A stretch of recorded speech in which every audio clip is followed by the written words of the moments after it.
தாழ்வு மண்டலமாக தீவிரமடைந்துள்ள காற்று அம்பாறைக்கு தென்கிழக்கே 350 கிலோமீட்டர் தொலைவில் வடக்கு வடமேற்கு திசையை நோக்கி தனது நகர்வை ஆரம்பித்திருக்கின்றது. இதே வேகத்தில் நகரும் போது இன்றிரவுக்குள் திருகோணமலைக்கு கிழக்கே 150 கிலோமீட்டர் தொலைவு என்ற அளவில் நெருங்கி வரும் என்று எதிர்பார்க்கப்படுகின்றது.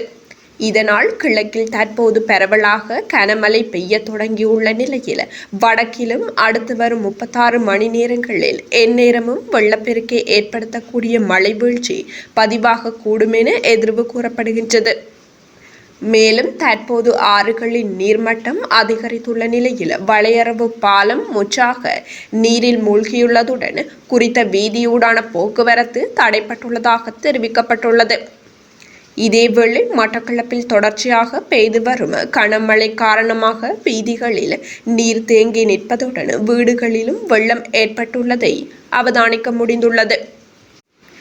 மேலும் வடிகான்களில் புற்செடிகள் வளர்ந்து இருப்பதால் நீர் ஓட முடியாமல் தேங்கி காணப்படுவதுடன் உள்வீதிகளிலும் போதியளவு வடிகான் வசதி இன்மை காரணமாக வீதிகளில் நீர் தேங்கி நிற்பதால் மக்கள் போக்குவரத்து மேற்கொள்ள சிரமங்களை எதிர்கொள்கின்றனர்.